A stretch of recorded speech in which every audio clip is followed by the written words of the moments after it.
जय जगन्नाथ। आज आम स्पेशल ओटीटी गोटे साइंस क्लास करवा। जो साइंस क्लास हूँ चैप्टर हूँ रेस्पिरेशन श्वसन। ये बाबद आम आज 50 टी एमसीक्यू करवा जोटी मोस्ट इम्पोर्टाट एमसीक्यू। ये परीक्षा बारंबार क्वेश्चन रिपीट हो। एक नंबर क्वेश्चन आम देखा मनीषर बक्ष गहर और उदर गहर को किए पृथक कर श्वासनलिका ना मध्यछदा ना कोटरिका ना कपाटिका।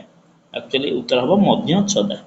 मध्यछदा केउटी श्वासतंत्र अंशविशेष नुहे नासापथ गलेट ग्रसनी फुसफुस। यहाँ हूँ गलेट गलेट गलेट ग्लटिस कौन आम पढ़ा पछे पढ़ा श्वासतंत्र अंश गलेट नुह। माइट्रोकॉन्ड्रिया मैट्रिक्स रे केउ प्रक्रिया संगठित होता है ना साइट्रिक अम्लचक्र ना ग्लाइकोलिस ना इलेक्ट्रॉन परिवहन संस्था ना जारण विजारण। ये उत्तर हम साइट्रिक अम्लचक्र। ग्लाइकोलिसिस जीवकोशर केउठारे संगठित होता है। ग्लाइकोलिसिस आमर कोष जीवक संगठित होता है। ग्लाइकोलिसिस कोष जीवक संगठित होता है। 5 नंबर क्वेश्चन की जीवा आमें 5 नंबर क्वेश्चन हूँ ग्लुकोज अणु ग्लाइकोसिस पर केउ अणु रे परिणत होता है ना एटा एसिटाइल कोएंजाइम ए ना पाइरुविक अम्ल ना लैक्टिक अम्ल ना इथानल। एटा हूँ आंसर बी करेक्ट हम पाइरुविक अम्ल। श्वासनलीर द्वार को कौन कह कहते गलेट ग्लटिस कौन ये जापर ना श्वासनलीर द्वार को आम ग्लटिस कही आ खाद्य नलीर द्वार को गलेट कही था। तेणुक से आंसर होता गलेट श्वासतंत्र अंश नुहे। 7 नंबर शीत शक्ति बेले बेंग क्या द्वारा श्वासक्रिया करता है ना बेंग आम शीत शक्ति बेले चर्म द्वारा श्वासक्रिया करें। पानी रे रहुथिबा कुंभीर ओ कहीच क्या द्वारा श्वासक्रिया करना पानी जो कुंभीर कईच रही एमाने फुसफुस द्वारा श्वासक्रिया करती। फुसफुस द्वारा गालिसी द्वारा किए करे माछ करे। खाद्यर जारण शक्ति मोचन अंगारकाम्ल निर्गमन केउठारे साधित होता है। 9 नंबर क्वेश्चन पाकस्थली ना माइटोकॉन्ड्रिया ना कोष ना क्षुद्रांत। उत्तर हम कोष। राइट आंसर कोष।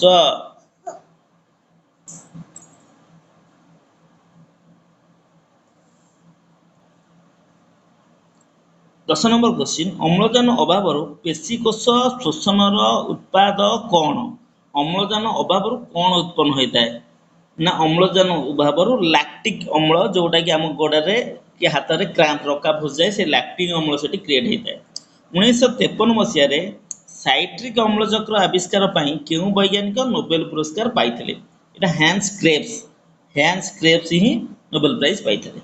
स्वच्छ चूर्ण पानी की क्यों गैस दुधिया रंग करता है। स्वच्छ चूर्ण पानी को अंगारकाम्ल दुधिया रंग करता है। अंगारकाम्ल तापर आसीगला खाद्य गिळिबा समय क्या द्वारा श्वासनली द्वार बंद हो जाए। जो आमर गलेट ग्लटिस कहला से पाखे गोटे अच्छी आमर अधिजीवा द्वारा ही से कबाट पर कम करता है। खाद्य गिळिबा समय क्या द्वारा श्वासनली बंद रही है ना अधिजीवा द्वारा। असर्पा क्या द्वारा श्वासक्रिया करता है ना असर्पा आमर श्वासक्रिया करता है श्वास रंध्र द्वारा। यहाँ इंपोर्टाट खाद्य जैव रासायनिक प्रक्रिया द्वारा उत्पन्न शक्ति केउ अणु द्वारा बांधी होता है। ATP adeno triphosphate.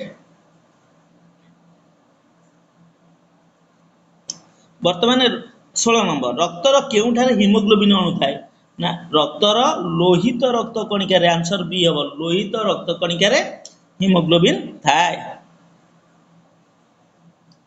श्वसनर प्रथम पर्यायर कौन हुए ना श्वसनर प्रथम पर्यायर आमर ग्लाइकोलिसिस होता है। प्रथम पर्यायर कौन होता है ग्लाइकोलिसिस होता है। शक्ति मुद्रा क्या कह जाए ना एटीपी। शक्ति केंद्र क्या कह जाए ना माइटोकॉन्ड्रिया को कारण एटीपी प्रचुर परिमाण माइटोकॉन्ड्रिया रे थाए। आम शरीर में केउटी एक लसिका अंग ना आमर टनसिलटा हूँ एक लसिका अंग। परीक्षा बेले पकड़े टनसिल एक की अंग ना लसिका अंग। बेंगर लाभा क्या द्वारा श्वासक्रिया करता है ना बेंगर लाभा गाली द्वारा श्वासक्रिया करता है। बेंग किंतु फुसफुस चर्म द्वारा श्वासक्रिया करे, किंतु बेंग जो चुई चुई होता है से गाली द्वारा, जो बेंग पुटी कहती। केउ अम्ल जो मांसपेशी बाकुला पशि थाए, मुझे तुम फास्ट कहीदेली जो लैक्टिक अम्ल जो आम क्राम्प हो जाए, रक्का पशि जाए। तापर आसीगला वायु उपजीवी शोषण रे केतोटी एटीपी अणु सृष्टि होता है ना, वायु उपजीवी शोषण में 38 टी एटीपी अणु सृष्टि होता है। वायु अपजीवी शोषण में कौन उत्पन्न हुए ना, वायु अपजीवी शोषण रे इथानल सृष्टि हुए और लैक्टिक अम्ल सृष्टि हुए। कौन इथानल और लैक्टिक अम्ल सृष्टि होता है। 23 नंबर क्वेश्चन आसिला, केउ प्रकार शोषण रे सबुठारु अधिक शक्ति मिलता है ना, वायु उपजीवी शोषण रे अधिक शक्ति मिलता है। बक्ष गह्वर सम्मुख भाग रे कौन थाए, এটা इंपोर्टेंट क्वेश्चन। स्टर्नम दाए, स्टर्नम शोषण केउ पर्याय जल प्रस्तुत होता है, शोषण केउ पर्याय ना इलेक्ट्रॉन परिवहन रे ही जल प्रस्तुत होता है। इलेक्ट्रॉन परिवहन जेत उद्भिदर केउ प्रक्रिया रे परिवेश रु अम्लजान ग्रहण करे ना, विसरण प्रक्रिया द्वारा अम्लजान ग्रहण करिଥାଏ।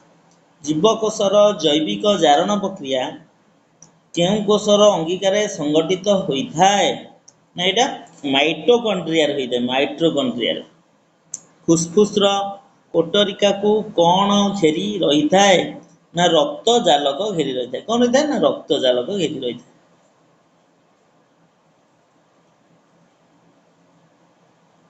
30 नंबर क्वेश्चन जीवा, हाइड्रा और छिद्राल जातीय प्राणी श्वसन कहा द्वारा होता है ना, एमानंकर कौनसी निर्दिष्ट रेचन अंग न थाए।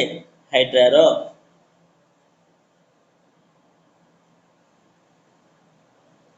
गेंडा शामुका चिंगुड़ी कहा द्वारा श्वासक्रिया संपादन करते ना, गाली द्वारा। एमान सब गाली द्वारा श्वासक्रिया करते।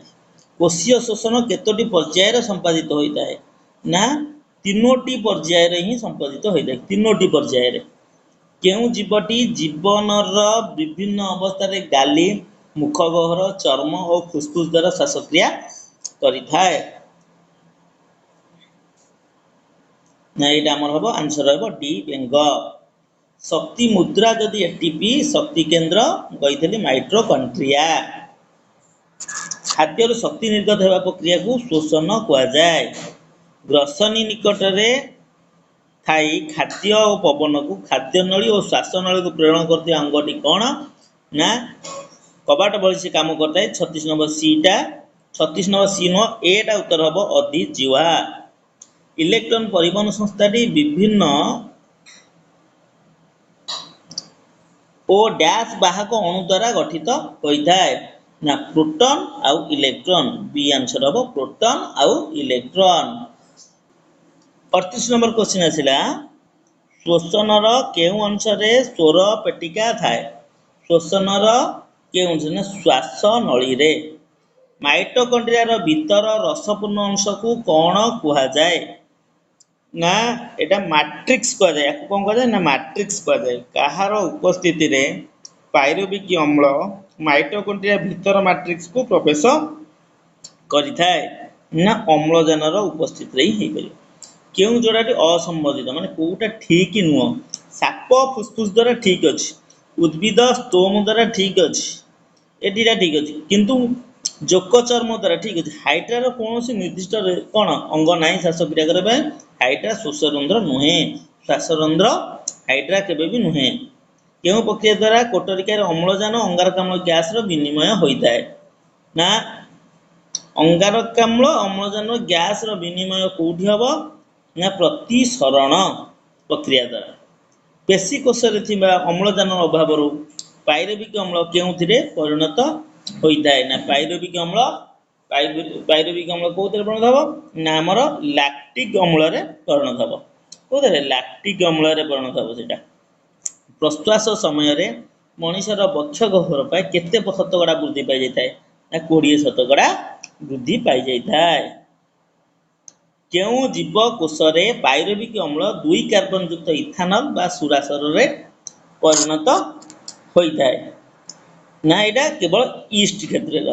कहा जो पाइरुविक अम्लर माइटोकॉन्ड्रिया मध्य को प्रवेश निर्भर करे कहा जोगु पायरेविक अम्लर माइटोकॉन्ड्रिया मध्य प्रवेश निर्भर करे कहा जोगु एटा ना अम्लजान उपस्थिति जलचर प्राणी मानक मध्य श्वासक्रिया संपादन पाई केउ प्रक्रिया कार्य करिथाय ना एटा विसरण प्रक्रिया ही विसरण माने खेले हे जा विसरण माने खेले हे जा आ तीनोटी क्वेश्चन रहिला नाकपुड़ार दुईटी अग्रभाग कहा द्वारा गठित होता है ना उपास्थि द्वारा कार्टिलेज भोकाल कॉर्ड कंपन द्वारा कौन सृष्टि होता है ना ध्वनि सृष्टि होता है गोटे एटीपी अणु भांगी एडीपी और पीआई रे परिणत हेले केते किलो जूल शक्ति निर्गत होता है ना 30.5 किंतु परीक्षा से पकई दब जे गोटे एटीपी भांगी दीटा एटीपी ताले 2 गुणी दबा 30.5 × 2 समान केते 61